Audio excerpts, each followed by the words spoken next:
مبسوط؟ شريف.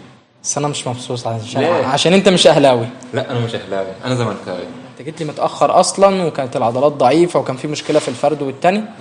لا الحمد لله. تعالى قرب كده بالكدر. بسم الله ما شاء الله. ازيك كابتن عبد الرحمن، عامل ايه؟ تمام الحمد لله. طبعا الناس كلها كانت متابعه فيديوهاتك في جميع الدول مش مصر بس. ورينا كده، عايزين نشوف النهارده. احنا طبعا جبنا التاني كامل صح؟ وريني كده. طبعا المفاجاه هنعمل وضع التشهد النهارده ان شاء الله. يلا يا كابتن عبد الرحمن.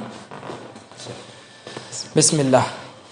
لا خليك الناحيه دي عشان يبقى انا عايز وشك للكاميرا. يلا بسم الله. احنا لينا قد ايه عاملين العمليه؟ احنا طبعا كنا متاخرين قوي. لينا قد ايه من العمليه كده؟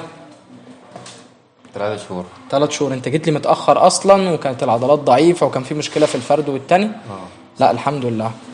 تعالى قرب كده بالكدر. بسم الله ما شاء الله. انزل كده. ماشي، افتح كدر. شعورك يا كابتن عبد الرحمن؟ الحمد لله والله. الحمد لله.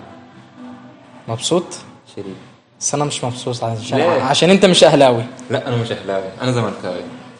زملكاوي؟ زملكاوي. ماشي يا عبد الرحمن. اهم حاجه انا عندي ان انت تبقى مبسوط ونفسيتك الحمد لله كويسه نفسيتي كويسه والله. يعني احسن مما انا جيت كنت في البدايه اسان. دلوقتي الحمد لله. دلوقتي الحمد لله. ان شاء الله هترجع. انا عارف ان انت عامل 2 صليبي. وهترجع باذن الله، هترجع تلعب كوره وهترجع تمارس حياتك زي ما كنت، وما تقلقش ان شاء الله. شفاك الله وعافاك كابتن عبد الرحمن. انت شرفت بيك. بالعافيه يا دكتور. الله يعافيك.